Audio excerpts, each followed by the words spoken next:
price of freedom is death. We're coming to get our check. Black first, my brothers and my sisters. Welcome to the Afro Elite YouTube channel. I'm your host, Afro Elite. Before we get started, please make sure that you guys hit that subscribe button, that notification bell, that thumbs up, that all that. Hit all of that stuff. First off, before we get started, shout out to everybody. We have officially, this is the first live stream after reaching the goal. We've officially reached over 9,000 subscribers, and that's because of all of us subscribing, liking, sharing, commenting, all of that stuff. All of that stuff helps the algorithm. All right, that helps more people find the channel. That helps more people, discover what we're doing here, what we're about. So thank you guys so very much. We are like this close. We're so close. Okay, we have about a month and a half. We have about a month and a half left. All we got to do is get a 1,000. That's going to be, we can do that. That's not going to be a problem. That's not going to be a problem. Okay, we've actually we've gotten over 1,000 in 1 month. We've actually done that before. So this is not like it's going to be something that we have never accomplished before. We've never pulled off before. This is going to be something very, very easy. Okay. Now, I'm not going to lie to you. I'm not going to lie. It is going to be, we're going to have to together, we're going to have to hustle a little bit. Yeah, exactly. Hurricane. I said 1,000 is technically 960 more. That's something that can be done in a month and a half. It's literally, we have more than enough time. We literally have more than enough time. All right. And to celebrate, because it is a good accomplishment. It's a special accomplishment. What we're going to be doing tonight, y'all, is we're going to be having live call-ins where I'm going to display a number and you guys are going to be able to call in to give your opinion, to answer a question or whatever the case is. So, yeah, that's going to be fun. That's going to be fun.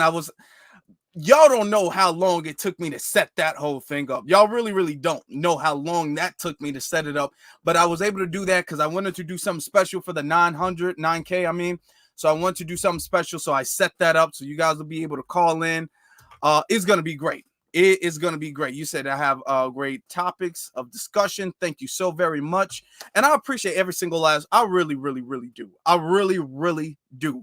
Thank you all so very much. Now, since we have so much ground to cover and we're doing the live call-ins, now I'm going to say something. YouTube is... All I'm going to say is please make sure that you guys are subscribed. Just double check, because I've gotten a call yesterday and a very loyal subscriber told me that YouTube unsubscribed her from the channel. And I'm not saying YouTube does that, because YouTube don't like it when I say they do that. But just double check, okay? Because I've been noticing a little something funny anyway. Okay, so just double check. Before we get started, shout out to the first super chat of the evening from our beloved sister, Maria Morgan 11, for the $9.99 super sticker. I appreciate you. Thank you very much. Exactly. For the culture. Thank you very much for the culture. Everything for the culture. Now, we're going to start getting into this. Now, we've been talking about Joe Biden and how he's losing black support and all of that stuff. I'm going to read this article. Then because I like my list. Y'all know I like my list. So I came up with a list of reasons, my personal list of reasons why I believe that Joe Biden is losing the black vote. You know how I did with the Great Migration, and I came up with 5 points of the Great Migration? Well, I came up with 5 points as to the main reasons, not the only ones, but the main reasons why Joe Biden is losing the black vote. So after we get done reading this article, then we're going to get to the points. I'm going to break each point down, and then we're going to have the call-ins, and then I'm going to ask you guys your opinion on the list, or why you all believe that Joe Biden is losing the black vote. So we're going to get into it. All right. We are definitely going to get into it. So without any further ado, let's get started on the article. Got a lot to cover. We have a lot to cover. So this comes from, let me go all the way up. Oh, hold on. Gotta make a big screen. Y'all know how we do. Gotta make a big screen now. Come on. So why Biden is losing the black vote? Now, recently, if you guys have seen, I did a video about how Trump is beating Biden in most of the battleground states. And those are the states Biden needs in order to win. All right.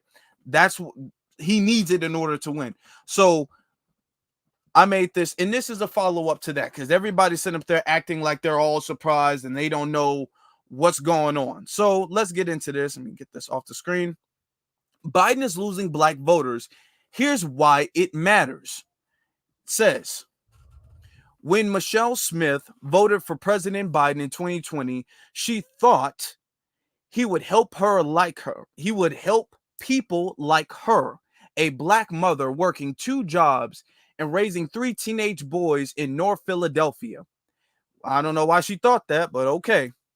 Now, she says she won't vote for him again, citing higher prices, skyrocketing rent, and a feeling she has been left behind. Quote, I really did think he was going to help people in my situation, said Smith, 46 years old, who earns $12.50 an hour. $12.50 an hour working as a home health aide and makes Instacart deliveries for extra money.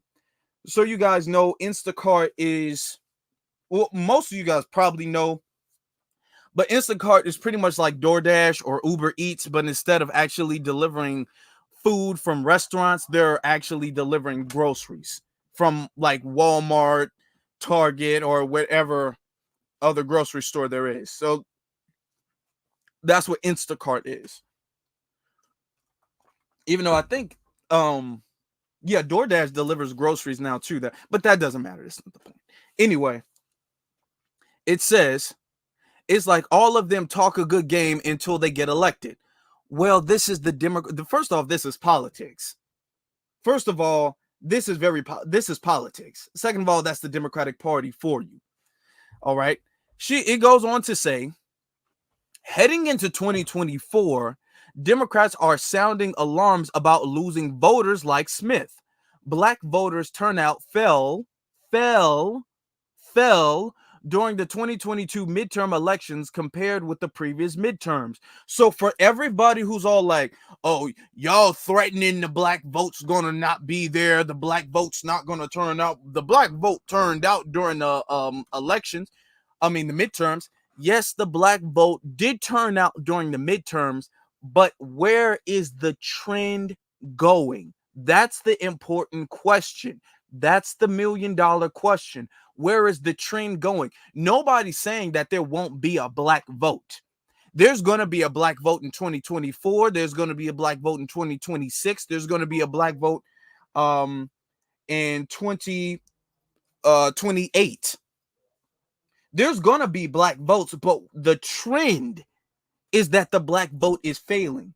Shout out to a good brother Derek for the super chat for the Cash App, and Cy Billy, I believe that's how it's pronounced. If I'm mispronouncing it, I apologize, for the $5 super sticker. I appreciate that. So this is the thing. They're trying to make it seem like they have confidence, like, oh no, the black vote turned out in the last year's midterms. Yeah, but it wasn't as big as it was before. So that got you guys biting your fingernails because you guys are worried. You guys are seeing the black vote is slipping. You guys are now taking the black vote a little bit more seriously now. You're taking it a little bit more serious. It continues to say, So during the 2020 midterm elections compared with the previous midterms, and polling and interviews with voters show growing dissatisfaction over the economy in Biden's leadership. It's the economy, and I've been saying this. It's the fact that black people's financial situation has gotten worse under Biden. It's gotten worse under Biden. Biden has done worse for the economy. Okay, so when people get up here and they say things like, "Oh no, it's really because Biden's old age," and Biden is a little bit, he is up in age, and people are concerned about that. Look, let me tell y'all something, and I'm gonna get this off the screen as I say it. Let me get this off the screen. Hold on. Let me connect with y'all for a second. Biden has been tripping and falling and stumbling his words.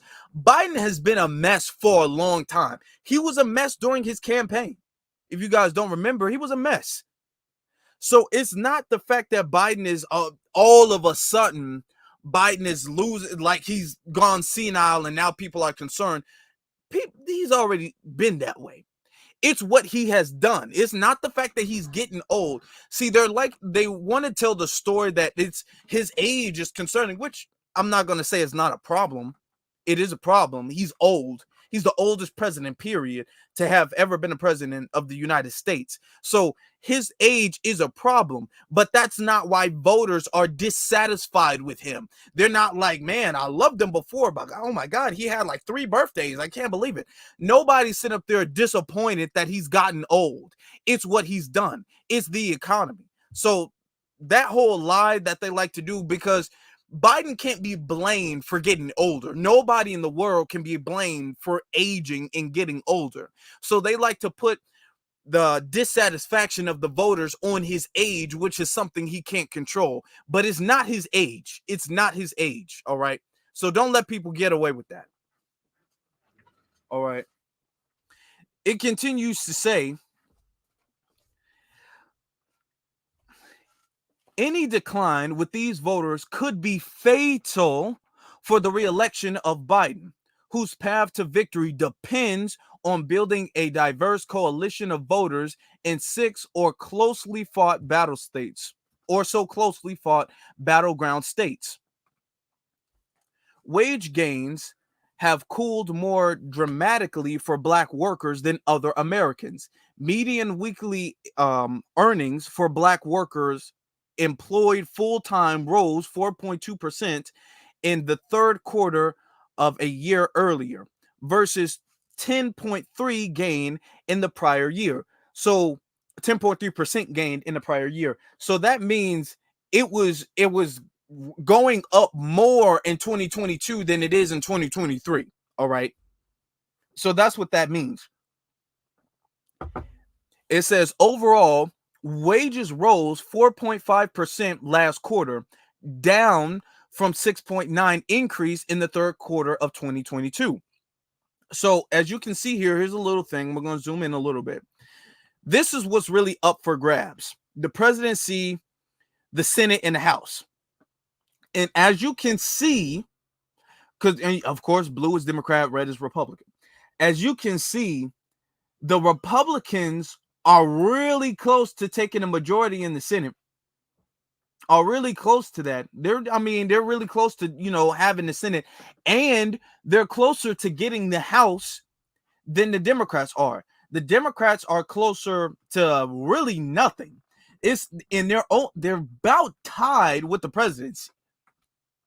If they lose the presidency, more than likely, and the way things are going for the Democratic Party, more in the near future, if things go down this path, the Republicans will have the House, the Senate, and the presidency. If they keep losing the black vote, which is the only thing that's preventing them from losing everything, because all of this coalition, they're building a coalition of diverse people all together. That's not working, clearly. All right. It's not working for them. Come on, scroll. It continues to say, party leaders are chiefly concerned about the diminished black voter turnout, but are also worried that some of the voters will instead back Republicans, including former President Donald Trump, who is the front runner of the GOP presidential nomination. Hoping to prevent a drop-off, Democrats are pumping money into voter canvassing, education, and advertising in battleground states. Look, they keep saying education, education, education. No, black people don't need to be educated. That's insulting to say, well, we need more money in education. No, black people are, to be very honest with you, some of the most politically astute collective of people in America. Black people, Foundation Black Americans, we follow politics collectively speaking more than any other group of people. If we're going to be very honest with you, we are politically speaking the most educated demographic of voters in the country. We don't need more education, because all you're going to say is, well, you need more education because y'all really don't understand how great Biden is, because I mean, Ketanji Brown Jackson, like, bam, Ketanji, whoa, Kamala, bam, Hip Hop History Month, bam. I mean, just left and right. Juneteenth, bam. Like, come on, y'all. How did you not vote for him? That's that. All the education is going to try to sell the symbolic little victories or nothings that Joe Biden has done to hope to woo over the hearts of black people who just want to be recognized. What the Democrats have a problem with is that the generation in the era of black people just wanting to be seen, black people just wanting to be acknowledged, black people just only wanting to be heard and wanting to vent. They don't necessarily need anything tangible. All they want to do is vent and cry. They want a shoulder to cry on. They want a pat on the back, and they want to be heard and rocked like a little baby. That era is fading away. You can't rely that amount, that percentage of the black community is not big enough to carry you like how it was before. That's your problem. Back 50, 60 years ago, Emmett Till statue would have wowed a lot of black people. Oh my God, a national Emmett Till statue. Oh my God, that's amazing. That would have wowed a lot of black people. That's not doing anything now. Juneteenth being a holiday, I'm gonna be very honest with you. 60 years ago, okay, that would have wowed a lot of black people. That would have, oh my God, man, Juneteenth, that's a holiday. That would have, it's not, no more. Nobody's sitting up there like Juneteenth, Kamala Harris, because nobody's doing that anymore. All right. That time that he needed is gone. It's gone. It's over. It's over. Let's continue though. It continues to say, Smith said it may be too late to convince her. I think I'm not going to vote, period, she said. See, like I keep saying, they're so worried, or they claim they're worried about the Blacks for Trump crowd. And I'm going to be honest, it is a growing number of the Blacks for Trump crowd of people. But what they're truly concerned with is the no tangibles, no vote crowd. And let me tell you why. Actually, let me pause this again, because we're going to take our time. We got to be thorough. We have to do it the right way, y'all. The reason why they're not worried, they're more worried. They are more worried about the no tangibles, no vote population in the black community versus the Blacks for Trump population, is because the Blacks for Trump population is kind of shaky. Because the Blacks for Trump population, a lot of that is reactionary.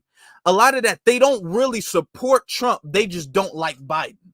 So what they're thinking is, yeah, you're saying this Trump now, but in the moment of truth, when you're at the ballot, you're not going to support Trump. And two, Trump still has a legal situation going on. So they're still trying to get Trump out the race. So they're all like, okay, we feel more comfortable. I'm telling you, they feel more comfortable with the Blacks for Trump crowd than the no tangibles, no vote crowd. They feel way more uncomfortable with the no tangibles, no vote crowd. And why is because whether Trump wins the nomination and Trump makes it to the, the election runoff or not, black people still not going to vote. That's the thing. It doesn't matter, or not vote without tangibles. I mean, it doesn't matter if it's Trump, if it's DeSantis, if it's Ramaswamy, if it's Tim Scott dropped out the race, so did Larry Elder. Who else? I don't even know. Nikki Haley. It doesn't matter if it's any of them. Black people are not going to vote without any tangibles. Those are that population. That message is what they're really afraid of. All right. So let's continue. Hold on. It's taking a little bit of time to scroll down. Okay. Goes on to say, Black voters have long been a pillar of the Democratic Party, particularly in the 58 years, 58 years, 58, y'all, 58 years following the passage of the Voting Rights Act, which banned racial discrimination at the ballot box. In 2020, they helped lift Biden to the nomination and overwhelmingly backed him over Trump 92% to 8. 92% to 8, which was the only reason he won. The only reason. Continues to say, and why I say that's the only reason is because Black people have control over the key battleground states that he needed, okay? He needed to win Georgia. He needed to win what's that one state? Michigan. He needed to win those states. There's a couple other states he needed to win. He didn't win because of the Hispanic vote. He didn't win those battleground states that were necessary because of the Hispanic or the Asian or even the white vote. Because most of the white vote voted for Trump. But let's continue. Says, but recent polling from the New York Times in a senior college showed that in a hypothetical rematch between Biden and Trump, 22% of Black voters would support Trump. It's a big percentage difference, even though it's a minority. Just notice the trend. That's a very, very big pivotal percentage difference from 92%, almost 100% of people back Biden, and now 22. That means Trump support, and he has not done anything, but Trump support went from 8% to 22. Okay, because of Biden. It says 1/4 said they are only somewhat likely or not likely to vote. See, I'm telling you, it's the no tangibles, no vote crowd. That's who they're worried about. That's who they're worried about. It says, quote, the risk is that people stay home, said Alicia Garza, an activist and founder of Black Futures Lab, a group focused on engaging Black communities politically. I think the problem is that Black voters are consistently underinvested in. The underemployment rate for Black workers touched a record low 4.7% in April, and the rate rose to 5.8% in October, outpacing, pay attention to this part, outpacing the increase for Americans overall. So what that means is that the Black unemployment, now unemployment goes up, it goes down. That's due to the economy of the entire country. All right. So when the economy is bad and unemployment rises, it rises for everybody. But what they're saying, they're citing this statistic is saying that the Black unemployment rose faster and at a higher level, at a higher spike than the entire nation's. So every other group's unemployment rate rose, but Black people's unemployment rates rose higher than everybody else. That's what they're saying. All right. Then it continues to say, privately, some battleground state Democrats are blunt about their concerns over turnout among black voters. Quote, I am absolutely concerned. Frankly, I am extremely concerned, said one elected Democrat. This is a huge problem. Democratic National Committee officials say they started investing in black and Latino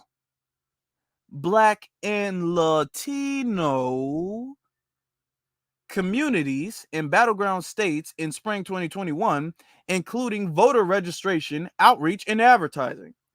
So they do this all the time. All the time. Black vote, black vote, black vote. What are we going to do to get the black vote up? Black vote, black vote, black vote. Don't worry, we'll get the black and Latino vote. Black and Latino? What are you talking about? All this. Now, when they talked about the unemployment spike hurting black folks more than it hurt anybody else, they didn't say that about the Latino. So they'll admit a problem when it comes to black people and what black people face, particularly in the country. And then when they talk about the solution, well, black and Latino and LGBT and this and this and this and this and that, and then their mama. They talk about everybody.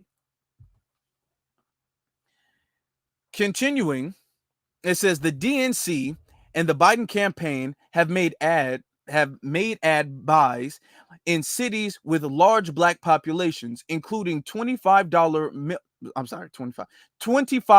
I said $25 million.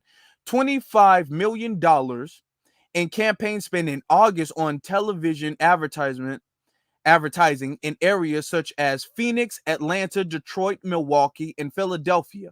These are all of the places that Biden needs to win.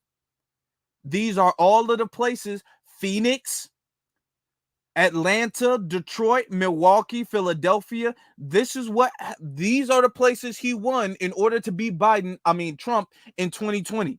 This is what he needs to win again. But in these places, Biden is taking the lead.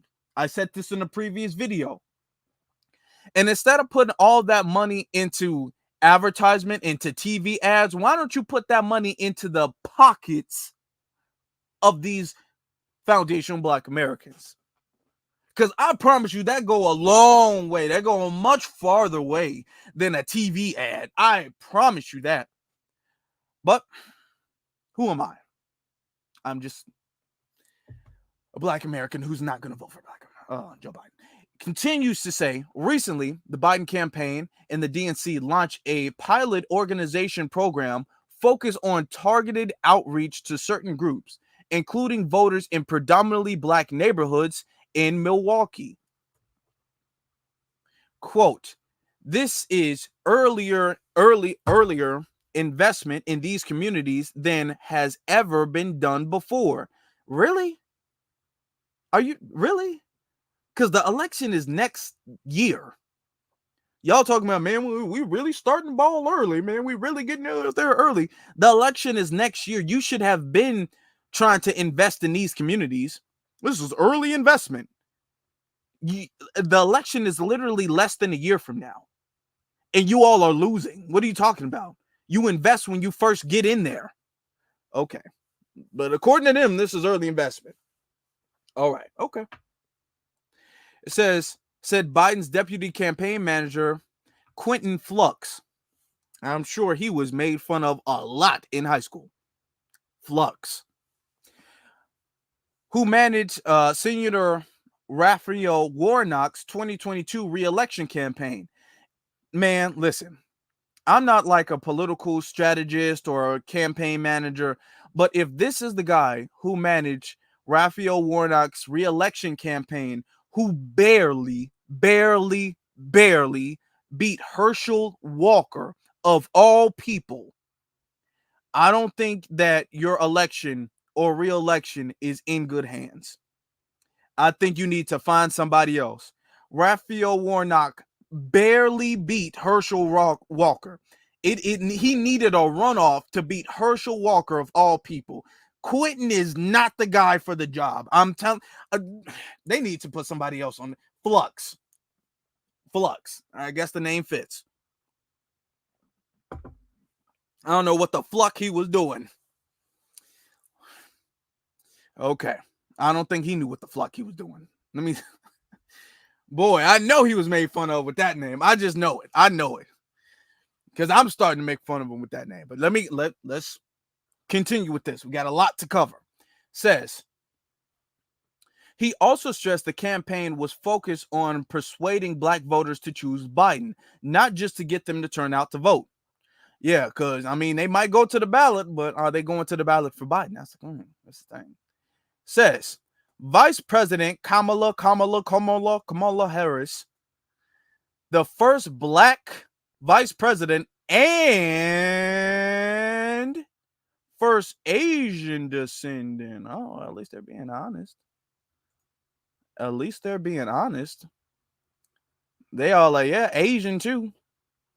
Shout out to the, I said Asian Indian. Shout out to the Indian community. You know what I'm saying? If you guys call customer support, you probably get to talk to her auntie or something like that. Boy. If you guys go to a 7-Eleven, probably get to see Kamala's cousins. Y'all go to a Dunkin' Donuts and say hello to Kamala's uncle. Lord have mercy. Anyway, it says the first black vice president and first Indian descent is also reaching out to black audiences. Why not the Indian audiences? Come on. Visiting historically black colleges in gatherings of the National Association for the Advancement of Colored People, the NAACP, and Alpha Kappa Alpha. There's all these Alpha Kappa Alphas, Alpha Beta Alphas, Alpha this Alphas, Alpha Kappa Omega Alpha, whatever that means, okay? Which really does not do anything for the black community. Okay, but whatever. A historically black sorority, which most black people are not a part of a sorority or seniority or whatever, so that's not going to do anything to sway black voters. All right. It continues to say, she also has been a leading advocate for abortion access. Okay. All right. Abortion access. I mean, she has. They're not incorrect, I guess. She's been spearheading that abortion. I wonder what her Indian do Indians get abortions? Is that an insensitive question to ask? Because I don't know if Indians really get down with abortions like that. I don't really know. I might have to go to that Dunkin' Donuts and ask her uncle. When they making me a Subway sandwich, I'd be all like, hey, by the way, put some extra cheese on that. But how do y'all feel about abortions? Just curious. You know, you got to catch them at their jobs. Call in the customer support and ask about abortion. Hello, how can I help you? Yeah, my computer won't turn on. And as you're working on that, what do you guys think about abortion? Just, you got to catch them while they're at work. Harris was in South Carolina on Friday to formally submit Biden's paperwork for the primary. Oh, dun dun dun. Trump persuaded black voters, pursued black voters in 2020. An exit poll suggests he made some inroads with black men. The NYT, which is the New York Times, Siena poll showed an overwhelming 80% of black voters saying the current economic conditions were fair or poor. It says, Trump advisor Jason Miller said that outreach to the black community was a priority. He cited Trump's support of bipartisan legislation to overhaul criminal justice law, and a strong pre-COVID economy during his presidency as selling points for these voters. Okay, but the thing is that you talk about a strong economy, but that's not specifically to black people though. Everybody lives in the same economy because the economy is the American economy. And then criminal justice laws is the overhaul of criminal justice laws. I mean, that's cool for the people who got out, but most black people are not locked up. Most black people are not criminals. Most black people don't have records. So that stuff isn't going to sway the average black voter because they're not, number one, a criminal, because if they were, they wouldn't be able to vote anyway. And the economy, I mean, that's cool, but everybody lives in an economy, so that's nothing specific for black voters anyway. Continues to say, longtime Trump advisor Bruce Leaville, who headed a diversity council for Trump's 2016 campaign, said Trump can pitch voters on his efforts to cut taxes and an opportunity zone program for tax-favored investments in low-income areas. All that low income area, that's not black. So let's just be honest. Neither Trump nor Biden are looking out for black people specifically. Okay. Because you're talking about I'll cut taxes and I'll help investments for low income. No. That's not specifically for black people. So even though we're sitting up there talking about Biden losing black support, let's not be wooed into the arms of Donald Trump because he's not doing anything specific for black people either. So let's just be very serious, okay, about it. And let's look at the full picture.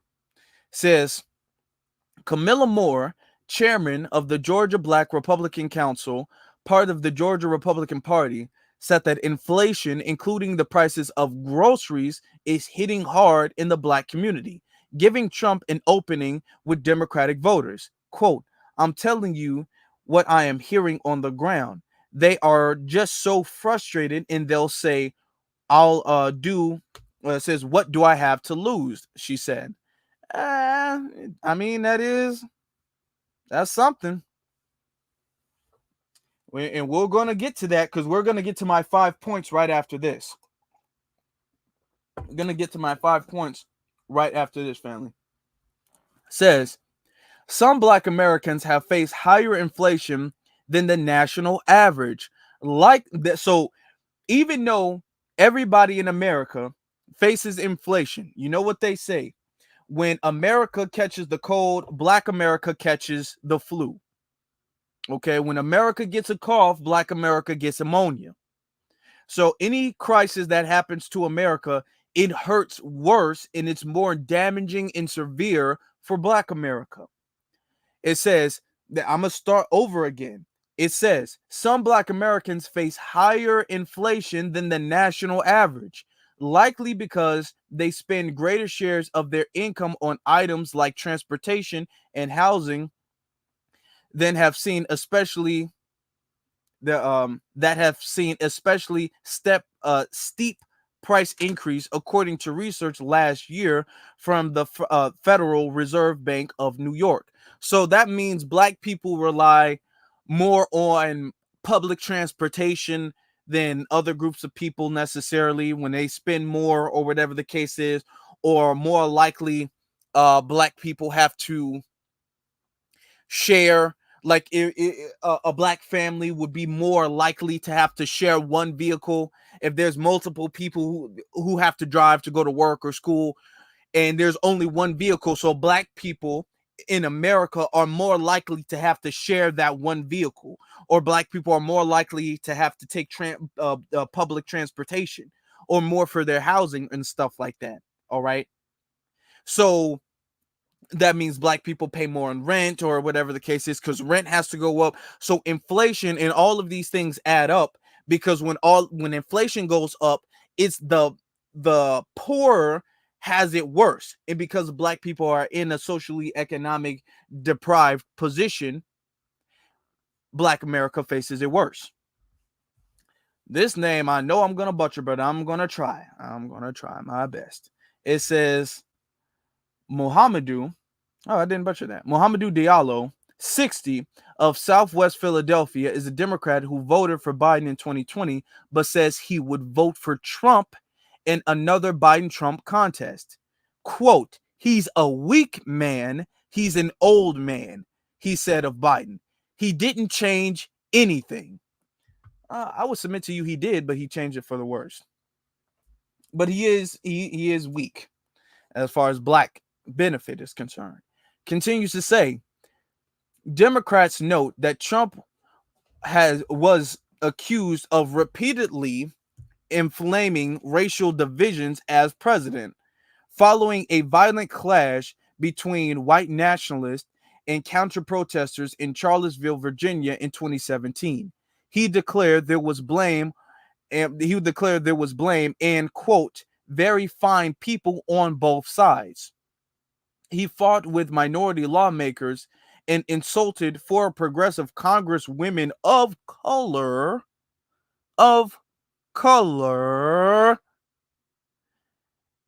He opposed the removal of Confederate statues. Okay. I mean, all of that stuff is true. But what has you think Biden is more racially progressive? Because we'll get into that. Mr. Crime Bill Biden, Mr. I don't want my kids to go to school in a jungle with black folks Biden, Mr. Pro Segregation Biden. You're talking about I fought against progressive congresswomen of color. Really? Okay, sure. Continues to say, and so you guys know, when it comes to the statues, Biden didn't campaign to take the statues down. It was the black grassroots that were essentially forcing the statues to come down. And it was a trend of the statues coming down before Biden became president anyway. So it's not like that was one of Biden's things like, man, these statues got to go. So let's not even play that game. But it continues to say, the sagging support for Biden could also present an opportunity for third-party candidates, including academic Cornel West, who is running as an independent and could be a spoiler for Democrats in a close contest. West, who is black, has criticized Biden and accused him of overlooking the needs of poor and working people. Poor and working people? Poor and working people can be anybody. That's not black. There are poor whites and working people. Anytime, so you guys know, anytime they say working people, they mean average white Americans. They mean working white Americans. They don't mean black folk. So Cornel West isn't going to get far. He's not. Cornel West is not going to get far at all. Wrapping this up, because hold on, I told y'all about Ketanji now. I told you about Ketanji. You didn't think she was going to show up, but she is. Since taking office, here comes the good points. Biden has appointed black judges, including Supreme Court Justice Ketanji Brown Jackson, and has okay, all right now, not Ketanji Brown Jackson. I'm gonna tell you one thing: if she finds out what a woman is, she can be a dangerous woman. When she finds out whatever that is, because she doesn't know yet, but when she finds that out, ain't nothing stopping her. You know what? When she finds out what a woman is, and then when you think after she finds out what a woman is, she's probably gonna find out she is a woman. And once she finds out that first of all, what a woman is, and she's a woman, and then she might find out she's black. Yeah, give it a decade or so, Ketanji's gonna be a dangerous woman. I'm trying to tell you. Oh yeah, she's not an FBA and married to a zaddy. Biden has the type, so you know. Biden picked Kamala. I'm trying to say it in the Indian Kamala Harris. Kamala, whatever they say, however they say it. She got a type. She like a zaddy. Ketanji like a zaddy. Biden got a type. He ain't gonna just pick any black girl. He gonna pick. You gotta have the qualifications. You already have to have a pre-white master in order for you to get picked by him. So it says, so he picked her, appointed her to the Supreme Court. Whoop-de-doo. Then it says, and has pursued economic policies to increase job creation, which is not specifically for black people, and has also tried to cancel student loan debt, which weighs particularly heavy on minority borrowers. Though his main plan was blocked by Supreme Court. I thought he put Ketanji Brown Jackson on Supreme Court. What's she doing? What's she doing? If the Supreme Court gonna block him, why are we giving him credit for putting Ketanji on the Supreme Court if he can't get nothing through the Supreme Court? Essentially, she's useless. Essentially. Okay, but it's blocked by the Supreme Court. His efforts, not the efforts now, his efforts to pass a policing overhaul and voting legislation were stymied in Congress. So in this, y'all, in the things where they're trying to big up Biden, notice how you keep hearing the word tried. He worked on, he put effort in, he tried, he pursued it. He did pursue it. He pursued the effort to try to do something that disproportionately helps minorities. You gotta give it to him. You gotta give it to him. This man, you can't say nothing about his ability to pursue the effort. All right. Okie doke. It continues to say, this administration has to be much more aggressive about telling what they did accomplish. What are y'all talking? You just say a try like a million times. Try, pursue, effort. It was blocked, but he did put thought into it. But telling what they did do. The only thing you just admitted was that he appointed Ketanji Brown Jackson, which you just in the very same paragraph said that really didn't mean anything. But okay. What they did accomplish, but also the unfinished business yet to be done, said Melanie Campbell, president of the nonpartisan National Coalition for Black Civic Participation.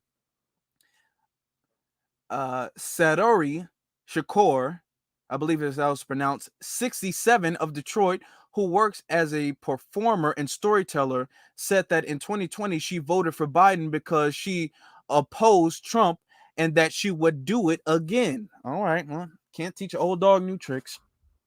She said she likes Biden's effort, not results, but effort. You know, he's trying effort to tackle student loan debt, really, and that he met with striking auto workers. Now, the striking auto workers he met with weren't black, but okay. But said Biden's team needs to sell his accomplishments better. His accomplishments? You didn't even list the accomplishments. You said efforts to tackle student loans, and in the previous paragraph, they said he couldn't do it, and then he met. So all he did is meet with some auto workers? That what? I swear, y'all, man, it don't take much to impress y'all, do it. Continues to say, they don't know how to tell a good story, she said. He's been shaped as old and doddering. He's been shaped as old, so he's not old? Okay. Melinda Barnes, former lieutenant governor of Louisiana, is familiar with the razor-thin margins of battleground states. He lost a bid for Senate last year by just under 27,000 votes to incumbent Republican Senate Ron Johnson. One likely factor in this defeat was lower turnout in heavy black Milwaukee. See, I'm telling you, that turnout, that's what they're fearing. That's what they're fearing. It's not the blacks who are going to the Republican side. It's the blacks who are staying home. Shout out to Milwaukee. Shout out to the black family in Milwaukee. It says, where about 36,000 fewer people voted than they did in the previous midterm election. Hey, that's a 36,000 stayed home. That's a decent number. That's a pretty decent number.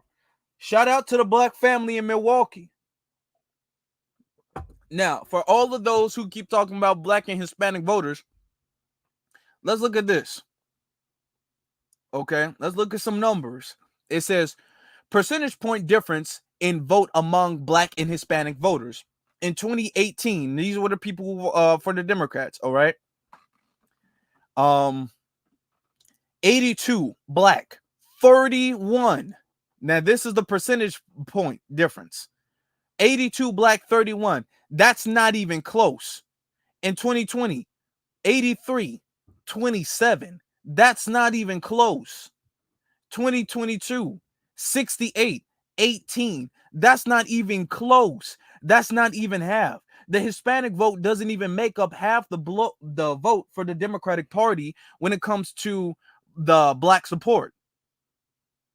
All right. So all them taking about, oh man, Biden got to do something for the black and brown. No, blacks are the ones you need to be worried about, not brown. It goes on to say Barnes, who stressed he was also outspent in the race. Nah, that's not what happened. He was also outspent in the race, is now leading power to the polls, Wisconsin, a voter turnout group focused on organizing in diverse communities, really. The organizing work starts now, he said. At the end of the day, it's our responsibility to give people a reason to show up. He says it starts now. You already lost. Starting a little late, dude. Some Democrats are trying to figure out the root of black voters' drift from the party in voting in general. And I'm going to give y'all the reasons. Right when we're done with this, I'm going to give y'all some of the reasons. Stymond. Okay, thank you.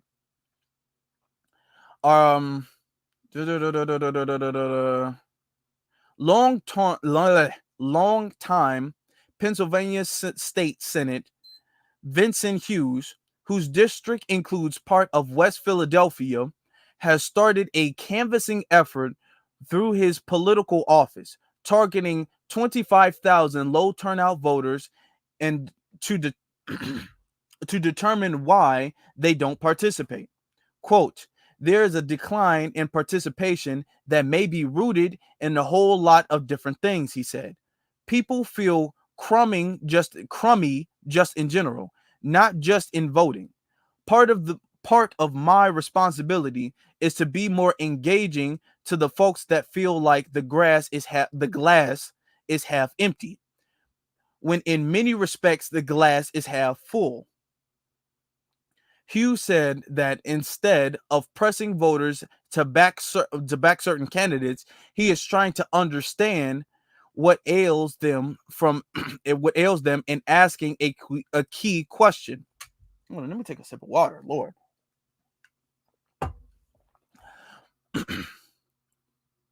What is it that would make you vote? So they're very worried. They're very, very concerned. They're very, very worried, y'all. Very, very. Oh, they're worried. They're worried.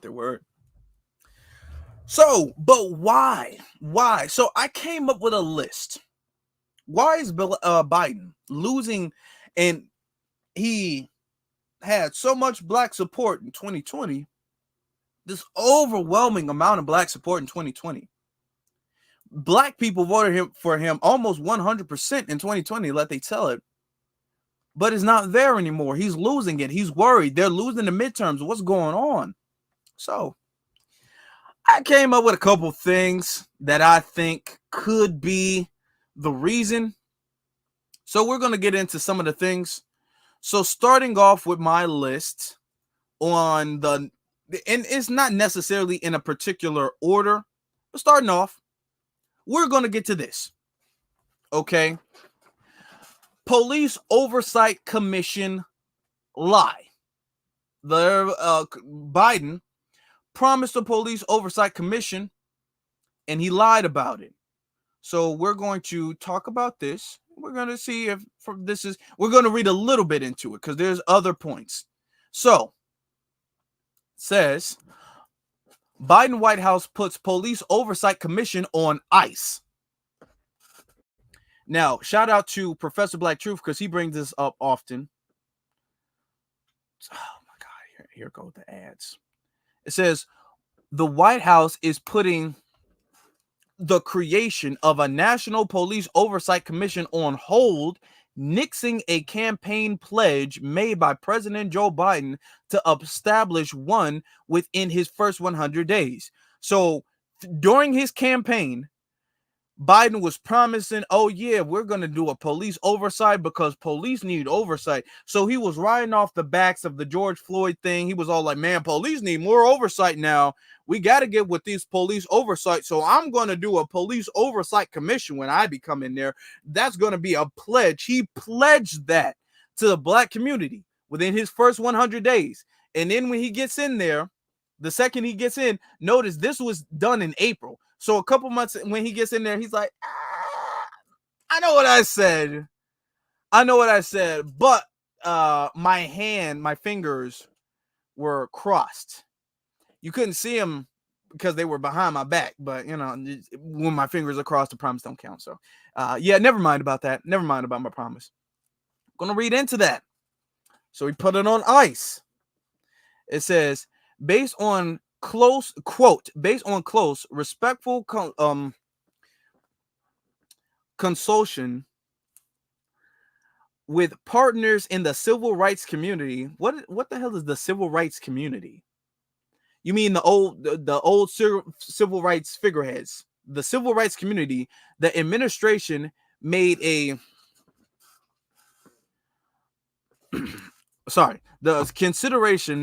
the administration made the considered judgment that police oversight commission at this time would not be the most effective way to deliver our top priorities in this area, which is to sign the George Floyd Justice in Policing Act into law. Susan Rice, director of the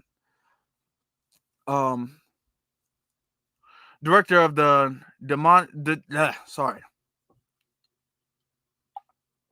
Just slow down for a little bit. Let me take my time. Sometimes my tongue gets twisted.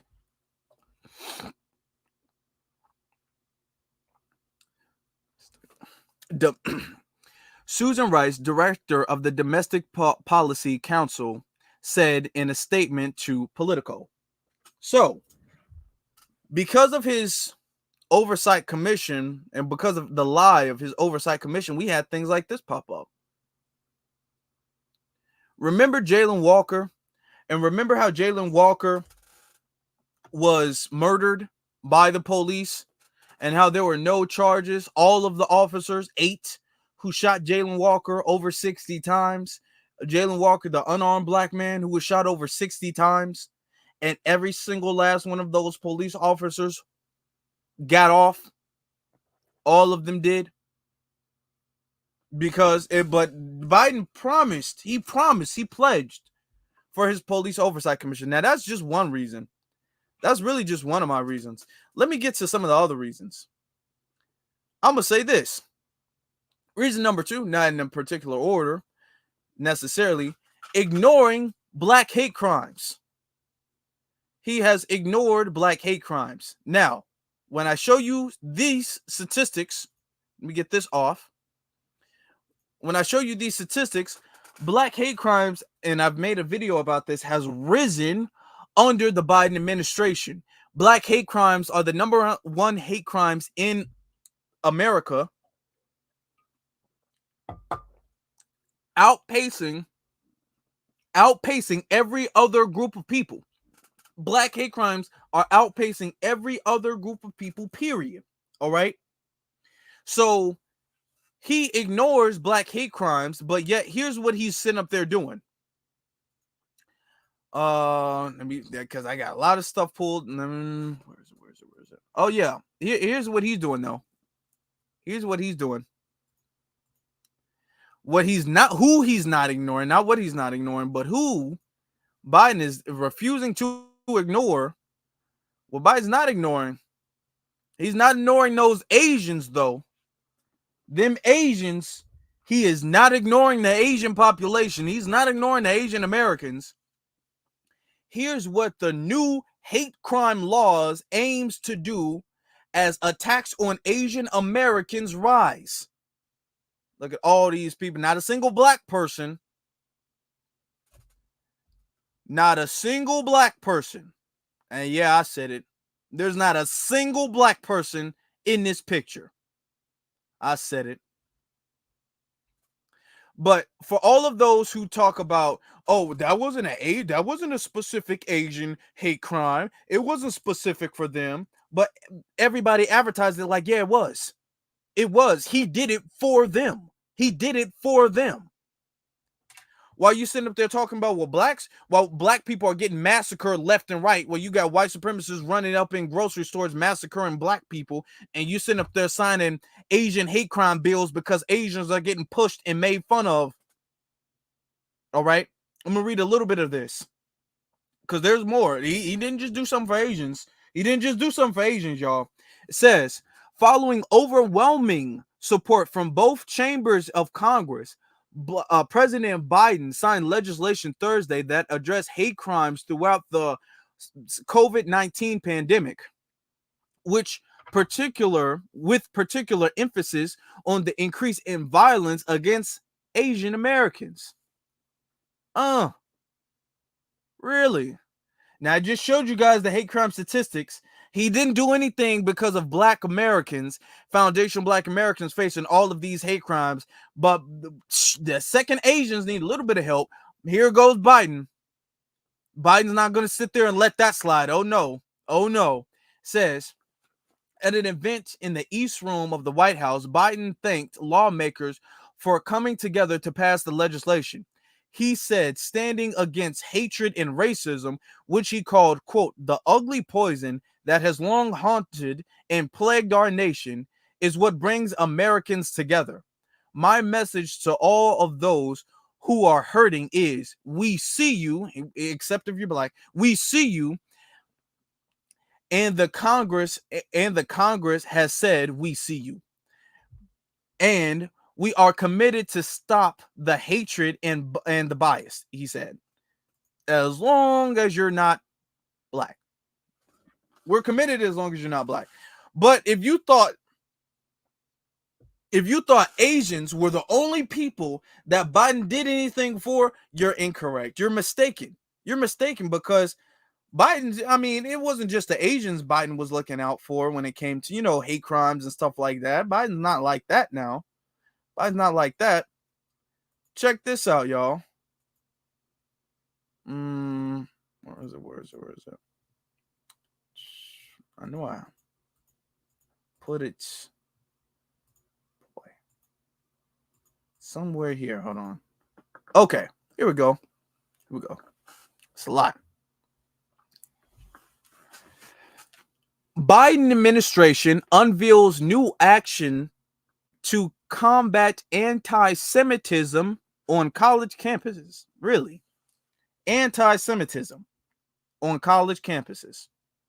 Let me be very brief with this because we know the power structure don't like you talking about this now. It says the Biden administration is unveiling new actions Monday to combat anti-Semitism on college campuses after a, quote, alarming uptick in incidents since the Israel-Hamas war started in early October.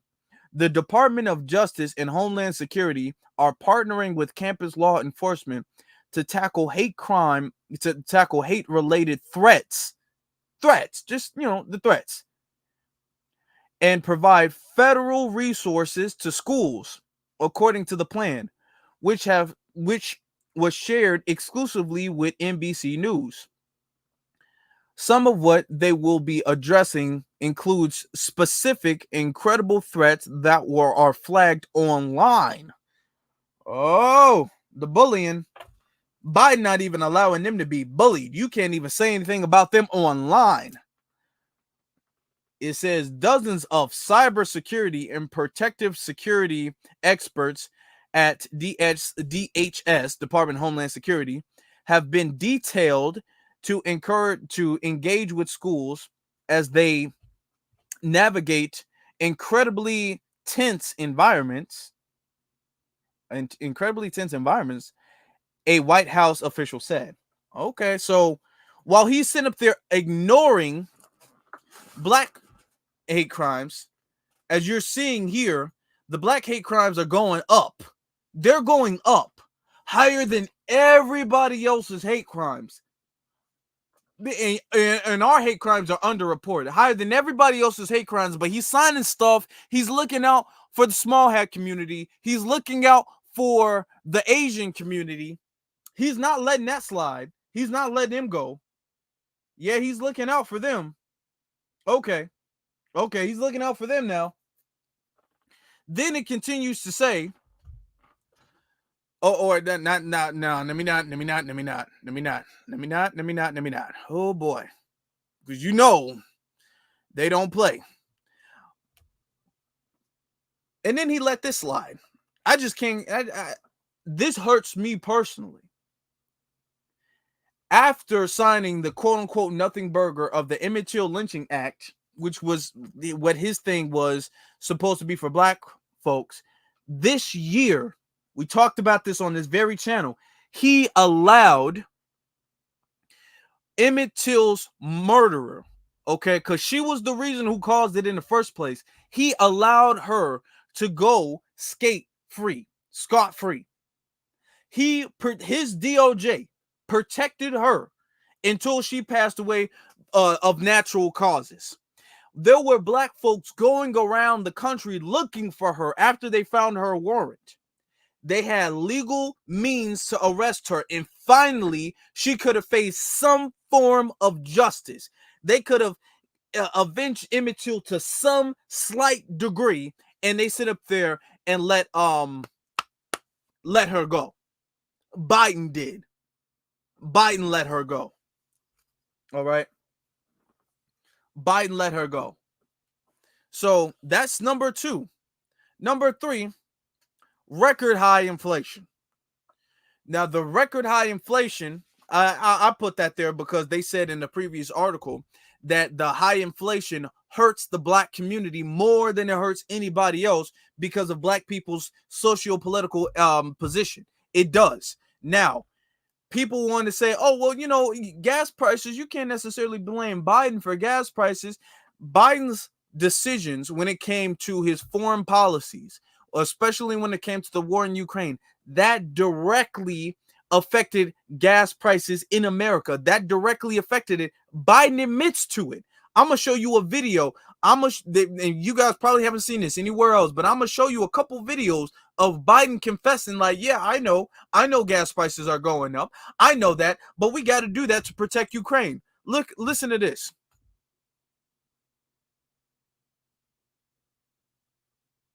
Okay. Congress criticized me today for all those Republicans in Congress criticizing me today for high gas prices in America. Are you now saying we were wrong to support Ukraine? Are you saying we were wrong to stand up to Putin?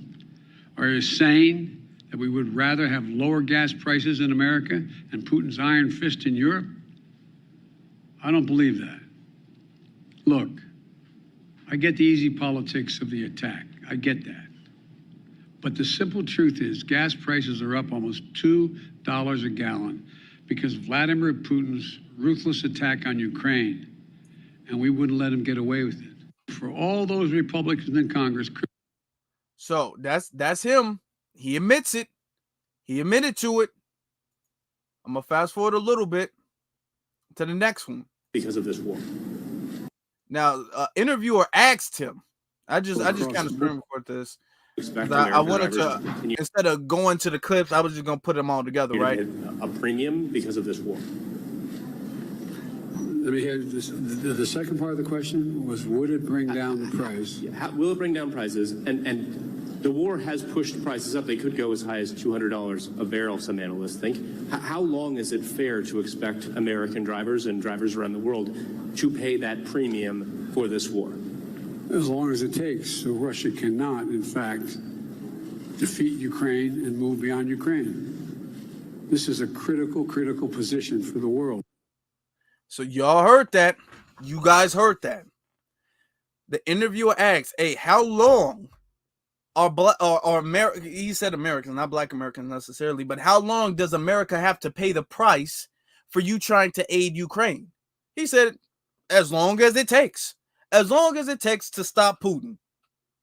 He said before, yeah, gas prices are going up like $2 a gallon more. $2 a gallon more, essentially.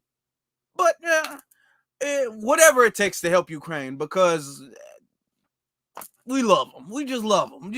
That's just Ukraine. You know, we don't get any type of natural resources or anything like that from Ukraine. It's not like saving Ukraine is going to do anything. It doesn't matter. But we just love them. And we can't let them go. You know, so we're going to protect Ukraine. So that's 2. Oh, no, that's 3. Another 4. 4. All right.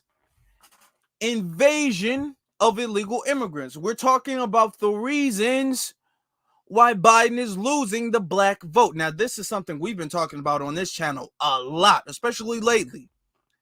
So let's talk about exactly, because we're not going to get too into all of the stuff because we talk about it so frequently. But I just want to show you guys exactly how many of them are here.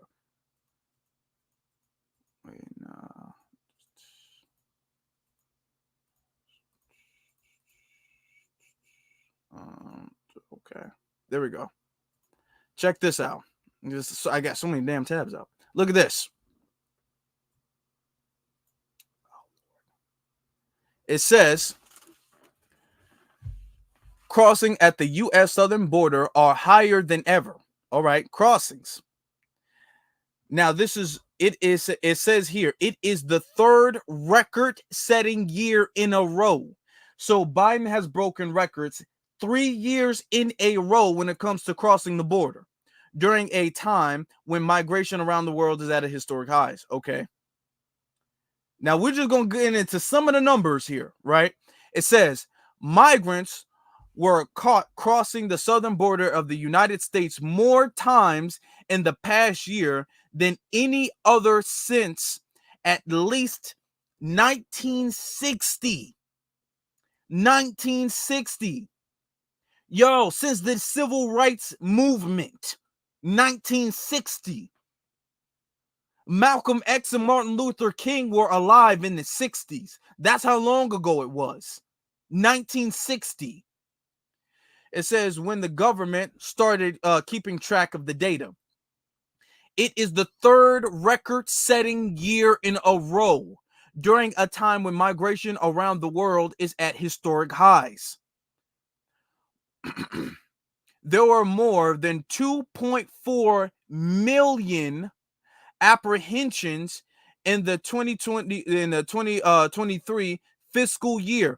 Mind you, y'all, this year isn't even over yet. This article was updated in October.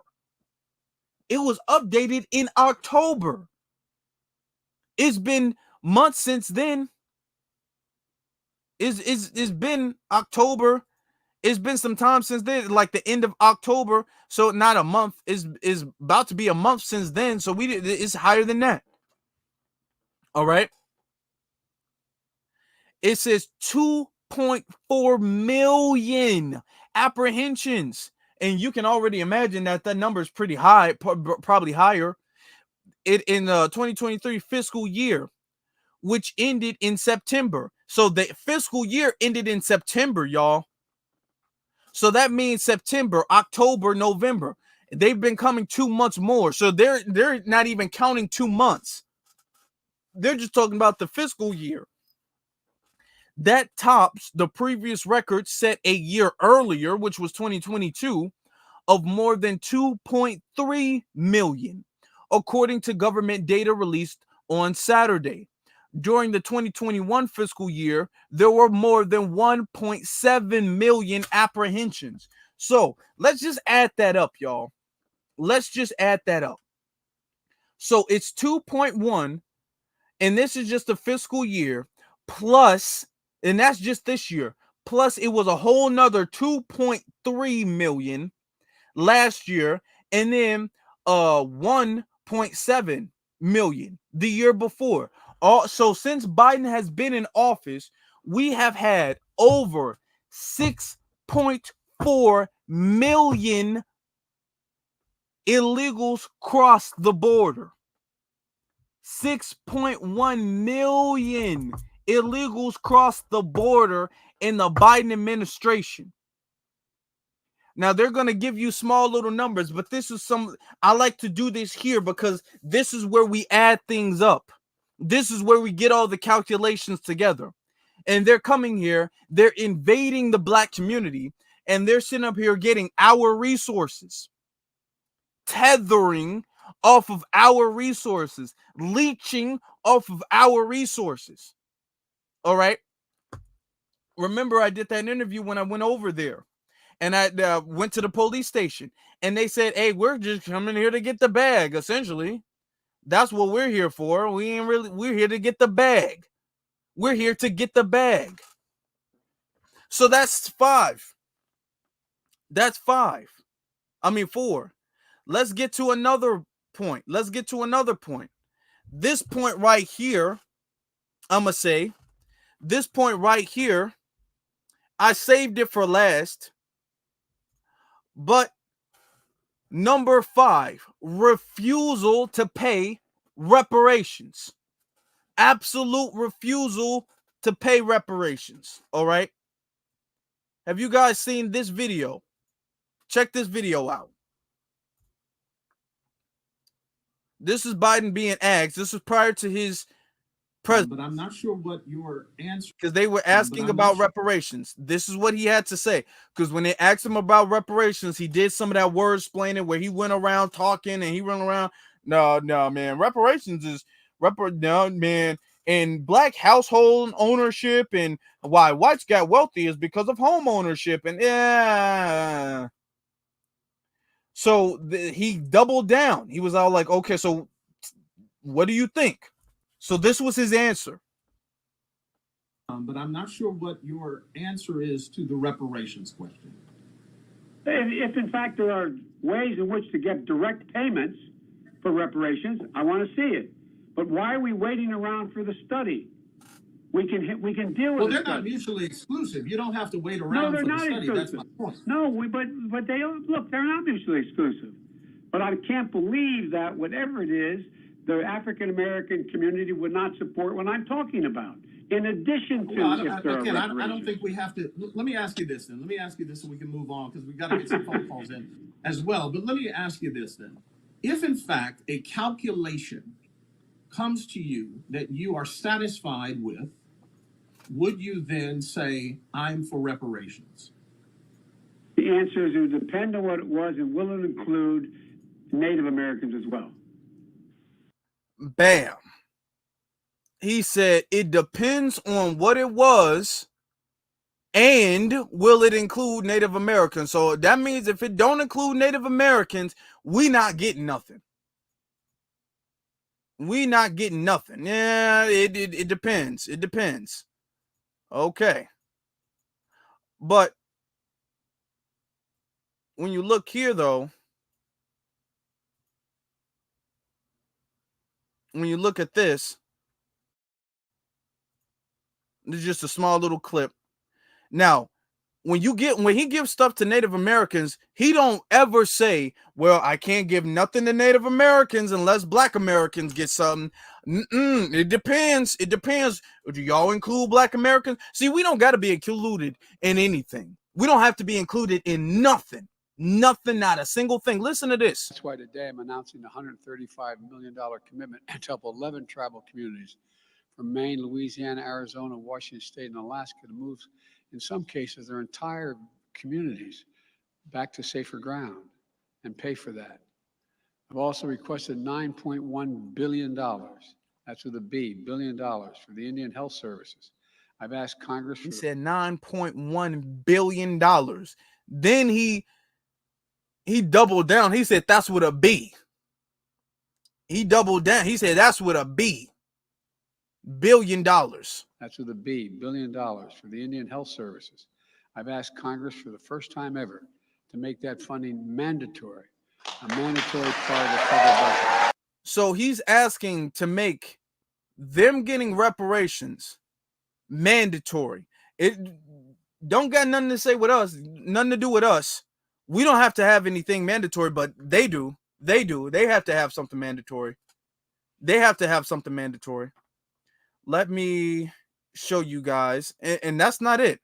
Not only does he not support reparations when it comes to the just average foundational Black Americans, check this out. And this is under the Biden administration, y'all. And I've been meant to talk about this. Says Oklahoma judge throws out a suit seeking reparations for the Tulsa race massacre. All right. We're going to read a little bit into this. It says an Oklahoma judge has thrown out a lawsuit seeking reparations for the 1921 Tulsa race massacre, dashing an effort to obtain some measure of legal justice by survivors, which are only a handful, mind you, survivors of the deadly racist rampage. Judge Cornell Wall on Friday dismissed with prejudice. That means they can't come back. That can't come back. He dismissed it with prejudice. With prejudice, the lawsuit trying to force the city and others to make recompense for the destruction of the once thriving Black district known as Greenwood. The order comes in a case by 3 survivors of the attack, who are all now over 100 years old and sued in 2020, with the hope of seeing that their attorney called, quote, justice in their lifetime. And you know what's sad about this story, about that? Not only did the judge dismiss it, and they essentially were fighting their entire life. They were fighting their entire life for that. Some of them, this one, Hugh, our ancestor Hugh, who was able to survive, died at 102 years old. So his last fight for reparations for what he had to endure at 102 years old, and the judge dismissed it with prejudice, he passed away. Rest in power to our brother at 102 years old. And I've been meaning to talk about this. 102 years old. Hugh Van Els, one of the three known remaining survivors of the 1921 massacre, in which a heavily armed white mob killed hundreds of Black residents in Tulsa, Oklahoma, died Monday in Denver. He was 102 years old. His death at a veterans hospital, he was a veteran, y'all. His death at a veterans hospital was confirmed by his daughter, Muriel Els Watson, who said in a telephone interview that her father had been receiving treatment for cancer.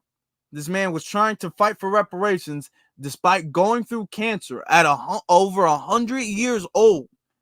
Over 100 years old. Treatment for cancer that had recently spread to his brain. So they just let these people, that they essentially know these people don't have much time left. I'm gonna be honest, he looks good for 100 years old. Or he didn't. He looked 100 years old, never looked better. Rest in peace to our brother. Rest in power to our brother. But these are the reasons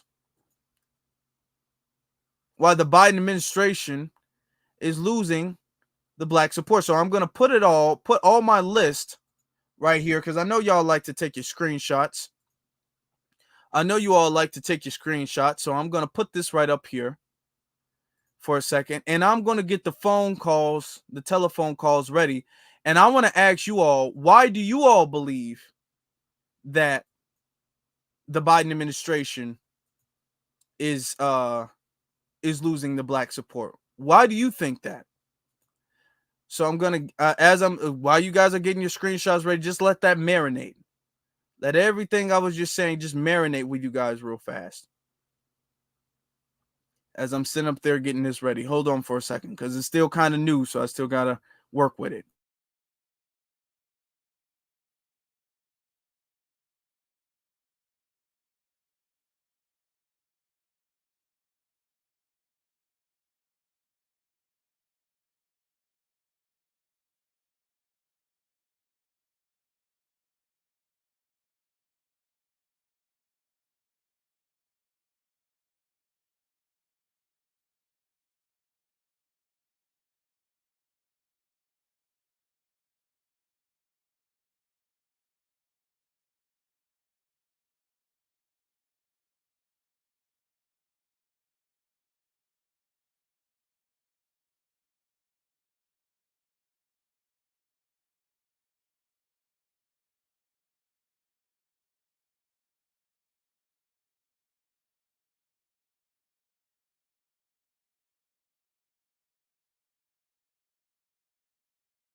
Okay, I'm back, y'all. I got it up. Let me get this off the screen. And hold on. Well, why is my thing acting a little slow right now? Let me get this off the screen for you brothers and sisters. Let me show the number. This is the call-in number we have going on here. Put this up here because we definitely need that to come back. We definitely need that. So you guys call in, you guys can call in, and I want to know from the family, and I'm doing this because we reached over 9,000 subscribers. We're so very close to 10,000. So let me put this up here real fast. I got to do one last thing. So I can hear you guys. Where is...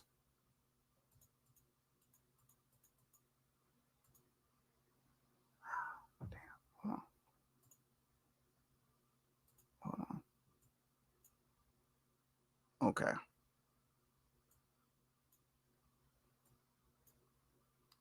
All right, hold on. There it is. Okay.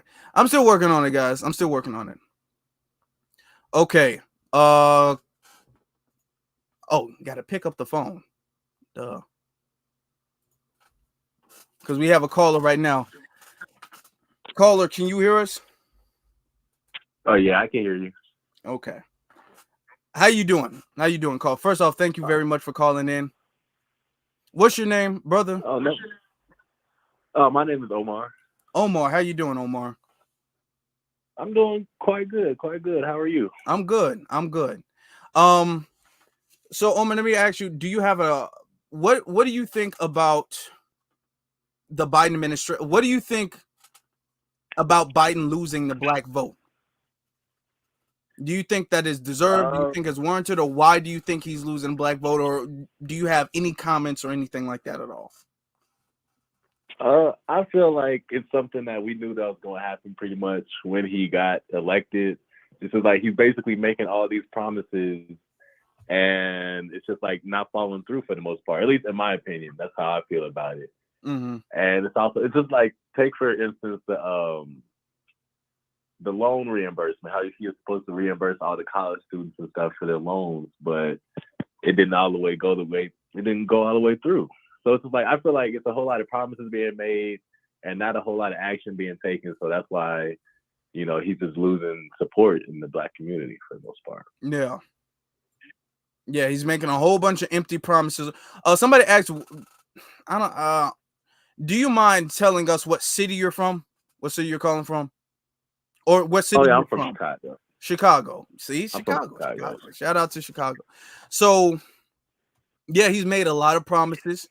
Like, for instance, the what's that thing called? The Oversight Committee. He made that, Mm-hmm. and he fell short on that promise. He's not doing anything for that. You know, That's so, true. you know what I'm saying? Hey, that's it. I agree. That was literally my first point, was the empty promises, the lies, the police oversight commission. It was a bunch of lies the whole time. Well, I want to Yeah, thank that's exactly what I'm saying. I want to thank you, Omar, for calling. I appreciate you, brother. Oh, no problem. No problem. You can please call us. Yeah, I'll let you get the last word though before you go.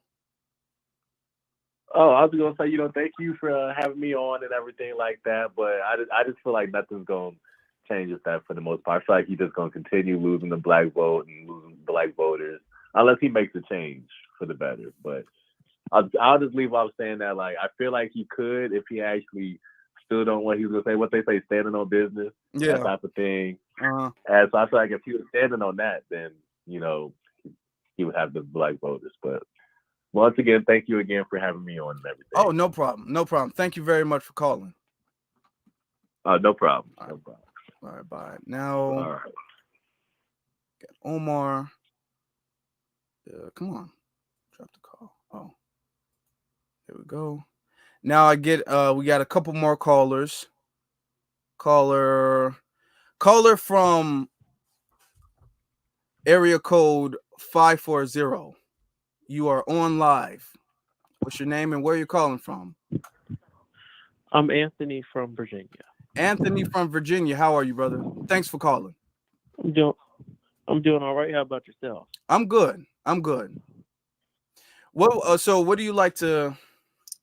What's on your mind about Biden? About him losing the black vote? I'm just thinking about this current migrant crisis because even in Richmond, Virginia, right now, they have an increase of illegal immigrants, and unfortunately, they're going to replace the jobs that a lot of black people have, Mm-hmm. and it seems like since it's a Democrat-ran city, a lot of people are just asleep right now, and I just fear it's going to be too late. Yeah. Before people actually wake up. Yeah.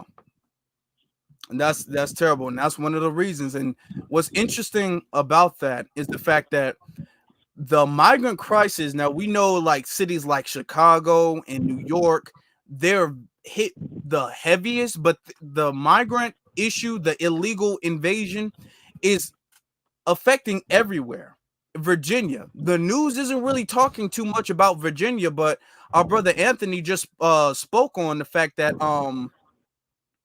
they're coming in and they're invading Virginia. Yes, actually, and even my hometown, which was technically mostly white, you have a whole bunch of illegal immigrants working in an Italian restaurant. Really? It's even in rural areas. Mm-hmm. They're moving to rural areas. Mm. Now, And all of the work visa stuff, like they keep claiming, oh, they need to work. He just confirmed from Virginia that they're already working. I bet you they're working illegally under the table, getting paid under the table. Yeah, for sure, and it happens all the time, but people aren't really talking about it. Yeah. So yeah, and let me ask you, Anthony, how was the black community's energy about it? Like, are black people upset, outraged, mad? I don't feel like a lot of people are compared to Chicago and some people in New York. Well, the state's technically ran by Republicans now, and then a Democrat-controlled legislator, but I just feel like a lot of people are just have their heads in the clouds. Okay. That's unfortunate, man. That's unfortunate. We need more people like you who's on code in Virginia, because everywhere needs to really, every black community needs to really stand up against this migrant crisis going on. Every single black community. Absolutely, and unfortunately, it's going to get to the point where it has to be very overt and directly hurt many black communities in Virginia for us to have a cooperative response all across the country. Yeah, and that's unfortunate. I It hate is, the and fact that our people always unfortunately, got to learn things the hard way. yeah, because a lot of people, especially in our community, don't really tend to pick up on covert signals Mm-hmm. and don't really follow the politics until someone says something overtly racist. Mm-hmm. And we can't respond that way because it's reactive rather than proactive. I agree. There's some more callers. Thank you, but let me. I'll let you get the last word, Anthony. All right, well, thank you for having me on your show. Have a nice day. Thank you. Thank you, brother. Appreciate that. That is Anthony. All right, caller from 708. You're on live. What's your name and where you calling from? Sakina. And I just wanted to tell you, you teach a lot more than what school teaches, black kids on the channel. And I appreciate a lot you do. Thank you. Thank you, Sakina. Of course. I'll let you get the last word, Sakina. And you don't got no questions, nothing? What do you think about Joe Biden? I just feel like the whole situation, the whole elected thing was really it's just a lot of mess, a lot of mess. Yeah, I agree. It is a lot of mess, and I appreciate you calling. Thank you. Right. All right, good night.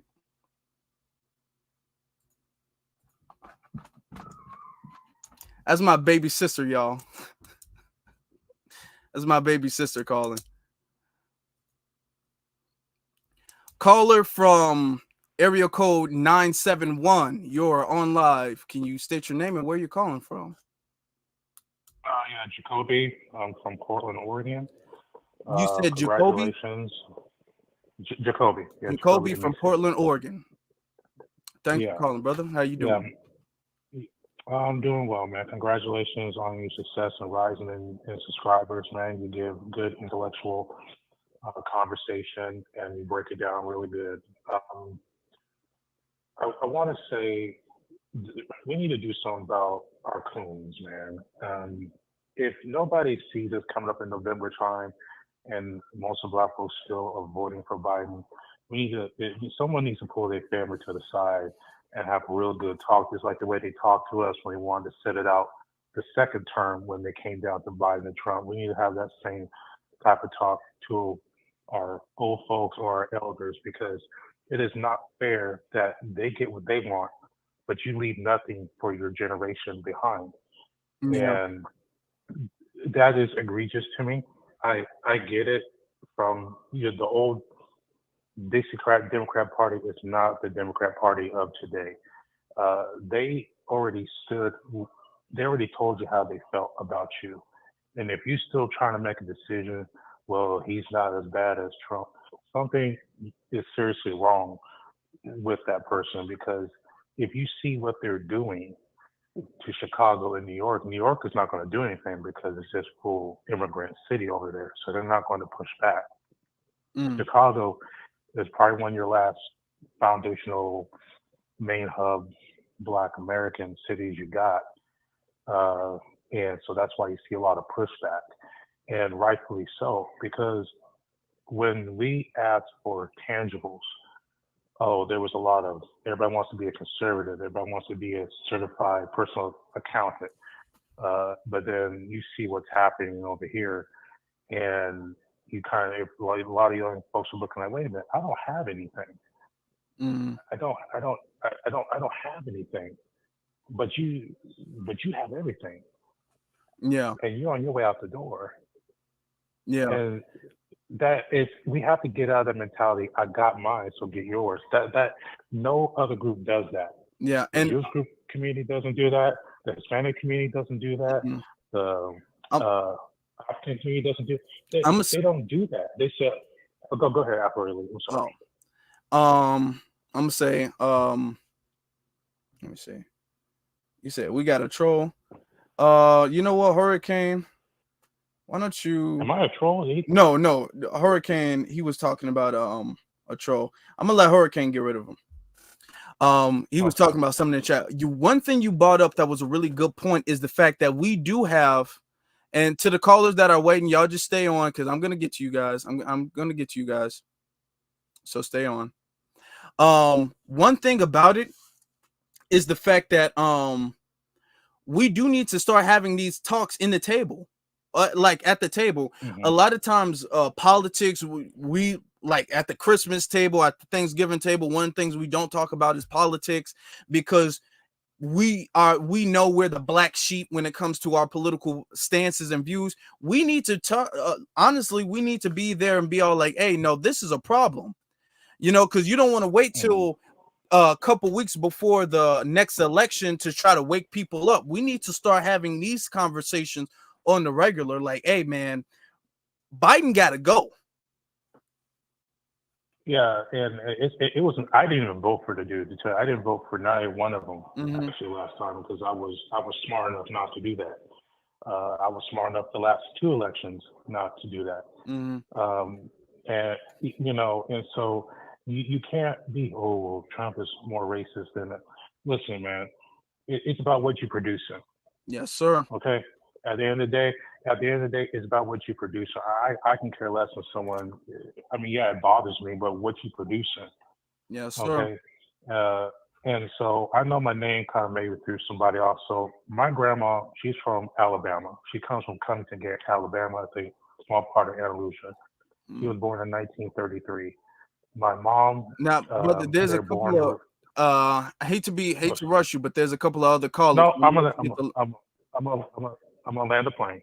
All right, y'all have a good night. You too, brother. Thank you very much for calling. All right. You're welcome. Bye-bye. All right, bye. It's a lot. Yeah. Some of the callers been waiting for a minute, so I definitely want to make sure I get to as many people as possible. So respect you all's time. Caller from area code 304. You are on live. Where are you calling? What's your name and where are you calling from? Good evening, Afro. This is Denise from Charleston, West Virginia. Good evening, Denise. How are you? I'm fine. How are you? I'm good. I just have one comment to make. We, as foundational Black Americans, need to remove the blinders, put our emotions away, embrace villainy, and show the government that everything that you're trying to do, we will not be erased. We are the original people. We are the chosen people. And I'm landing my plane. Thank you very much. Thank you very much. And I fully agree. I couldn't agree more, actually. I couldn't agree more. Thank you very much, sister. You're welcome. Bye-bye. All right, bye. All right. That's our beloved sister Denise. Now we have caller from area code 443. You are on live. What's your name? Where are you calling from? All right. My name is Gavin out of Baltimore. Gavin out of Baltimore. Brother, how are you doing? I'm great, Afro. It's good to hear from you. Well, yeah, thank you. All I want to say before real quick is that what's most exciting about this time to me is that we're seeing, as Professor Black Truth loves to say, is that when they're done with their tools, they break their tools. And right now we're in an era of seeing the tools being broken from Eric Adams to Brandon Johnson to Candace Owens with her goofiness with Ben Shapiro. Yeah. The tools aren't being effective anymore because we're on code.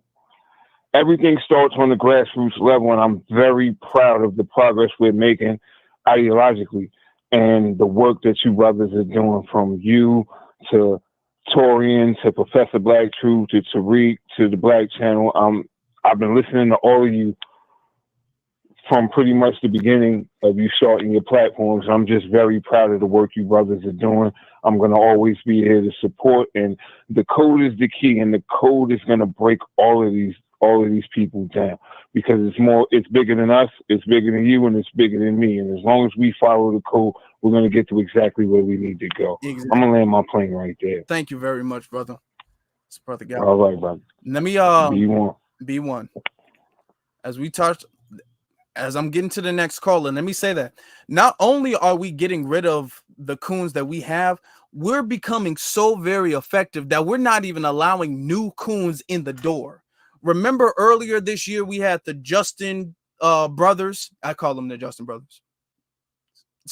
Justin Pearson, and then Justin Jones, I think his name was, and he had the big afro, and he was talking like MLK, and I can't believe today's the day.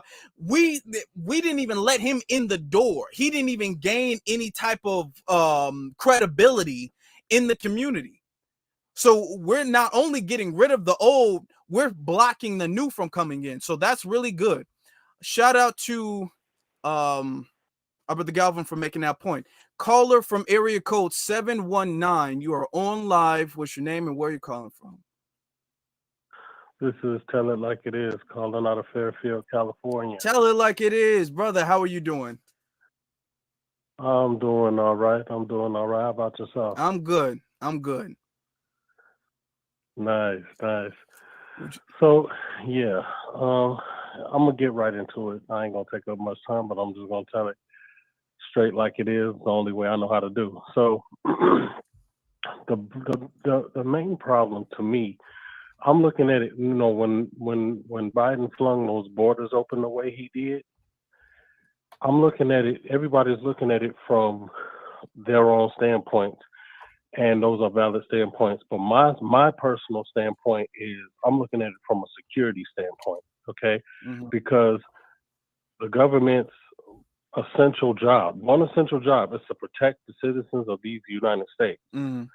But they want to cut off the nose to spite their face, and they want to. You want to thumb your nose up at black voters right now because we are demanding stuff, and we've undergone a political awakening, and saying, hey, listen, we're not going to keep voting for y'all if y'all aren't going to do what y'all supposed to do. If y'all ain't going to do right by us. Mm-hmm. So now they're like, oh, okay, well then here we go. Then since you want to take it like that, we just gonna flood these borders. But every time they do something against foundational Black Americans, it backfires on them, and historically it always backfires, and they just never learn, and it's just going to keep backfiring to the point to where now you let any and everybody in here.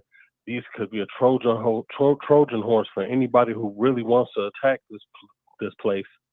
They could come here and they could carry out an attack, and then that's gonna get things all riled up.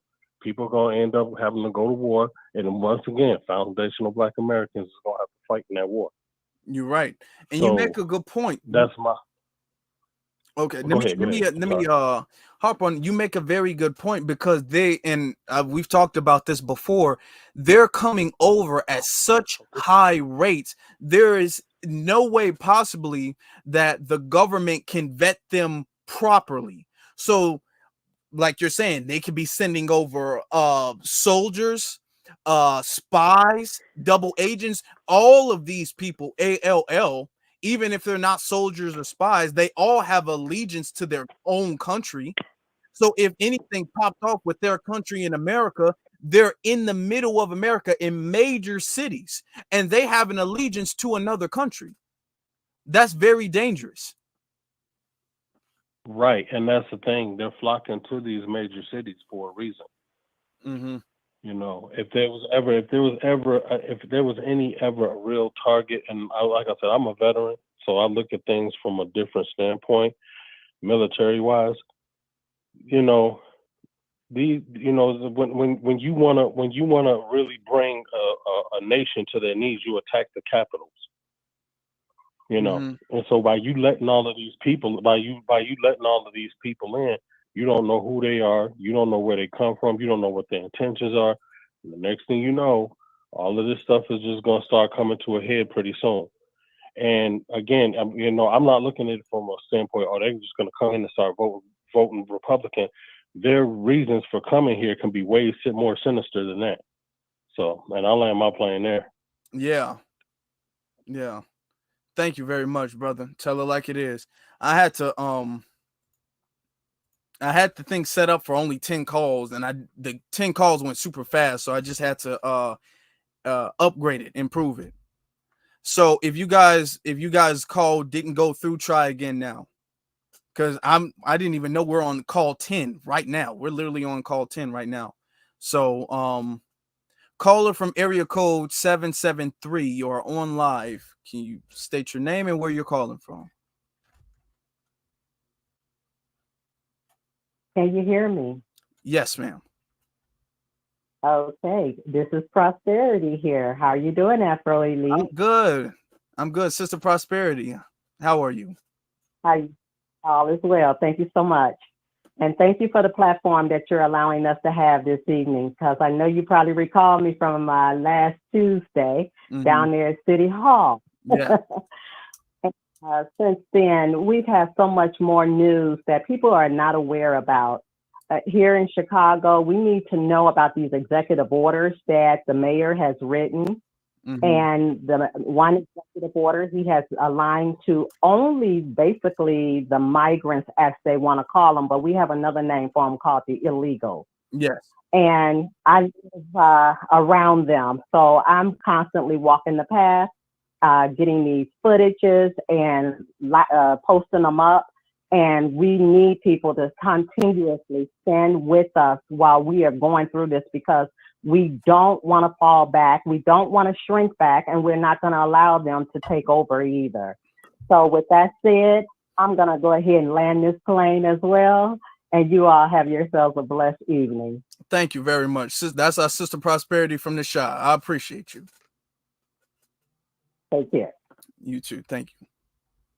Good night. And all right. So, and see, that's a good thing too. The footage that's been taken is very, very important to get the footage, because the thing is that the media, the mainstream media, is not going to get accurate footage of what's going on. All right. They're going to show the little kids sleeping on the floors of police stations, on the floors of airports. They're going to show that and everything, but they're not going to show the extent of how bad it is. Because the thing is that a lot of them are grown men, which is a threat. Just like our brother Teller Like It Is said, a lot of them are grown adult able-bodied men. All right. But the media is very cherry picky with the footage that they show. They like to show the elders. They like to show the women who are pregnant, the little kids and all that, because what they want to do is be all like, oh, look at how bad their country is. And they're just trying to escape and live a good life. And they're doing this because they want people to be generally sympathetic for them. All right. But it's really the grassroots that's coming in and showing the actual real footage to say, no, these are grown, able-bodied young men, or like working age men. Some of them are like young, like in their 20s, some of them in their like 40s, 50s, but they're able-bodied men. They are not coming here with families. There's not like is the dad, the mom, all the kids, the grandma, the grandpa. It's not that. It's just a whole bunch of men coming over here. They're not seeking asylum either. All right. I literally went there to confirm that. You know, so let's be honest. And most of them are. Somebody said a percent. Yes, 70%. Most of them are. Most of them are single men coming by themselves. They're not coming with children. That's just what the truth is. That is the truth. I think we had a good amount of callers this evening. So I'm going to wrap things up. My brothers and my sisters, I'm going to take this off here. I had a fair amount of callers. You had a pretty fair amount in this. That was good. We definitely gonna have to do that again. I like having the callers call in, really get in touch with the family, get the family and people. I did a poll a while ago. It was a while ago on my Twitter community page, and I asked, do people prefer the call-ins more than they prefer the link to come up? And people preferred the call-ins. So after that, I said I'll find a way. I'll figure out a way to do the call-ins. Shout out to I skipped a couple super chats. Shout out to YMC23, Yo CCM23, McCoy23 for the $10 super sticker. Thank you very much. I greatly appreciate you. Thank you very much. Shout out to the coolest Jenkins. Nice name. The coolest Jenkins for the $5 super chat. Says Democrats want FBAs to vote and be okay with meaningless symbolism. We need exclusive tangibles, not statues, stuff, hip hop dancing from Kamala. Yes, we do. All the George Floyd statues, the Emmett Till statues making hip hop the History Month or whatever, that don't mean anything. That doesn't mean anything. Y'all want us to vote for a hip hop month? Y'all didn't even get the dates right, and y'all want us to vote for a hip hop month featured by Fat Joe? No. Thank you very much for your comment. Shout out to Denise, our good beloved sister Denise, for the $50 super sticker. Much appreciate that. Much appreciated. I think this was a really good stream. This was a really good one. I told you guys I got the call in set up. It was loud and clear. It was loud and clear. So that was really good. Shout out to everybody who called in. I appreciate that. Shout out to Val Williams for the $5 super sticker. Thank you very much. Or super chat. Thank you very much. I appreciate that. I appreciate you. Thank you, Val. But family, we're not gonna be taken for granted anymore. I gave these were the reasons. These were the main reasons, in my personal opinion, why Biden is not winning the black vote. The black vote isn't going for Biden no more. Black people are not playing any games. The games are over. It's done. It's done with Biden. It's over for Biden. Make sure you guys, in conclusion, please make sure you guys subscribe, because we're so very close to that 10K. So very close. Very, very close. Especially if you want to see this channel grow, you want to see me have more guests on, which I'm planning to do. Not a spoiler. Planning to do more calls. Now that I got the call system straightened out and the calls are loud and clear, you can only imagine what we can do with this. Like, just picture what we can do with this. Like, this is going to be a really good thing. So we really want to get this channel to get as much reach as possible. Please be following me on my various social media pages, which is Afro Elite on Instagram and then the Afro Elite on Twitter or X, whatever you want to call it. It doesn't matter. I prefer Twitter. And make sure you guys hit that subscribe button. Very, very, very important. Double check. Even if you guys are subscribed, double check. Trust me, double check. Make sure you guys are subscribed. Hit that like button and hit the notification bell so you do not miss out on any future content. All right. And with that being said, my brothers and my sisters, B1 salute to every single last one of you all. And of course, you all have a good one.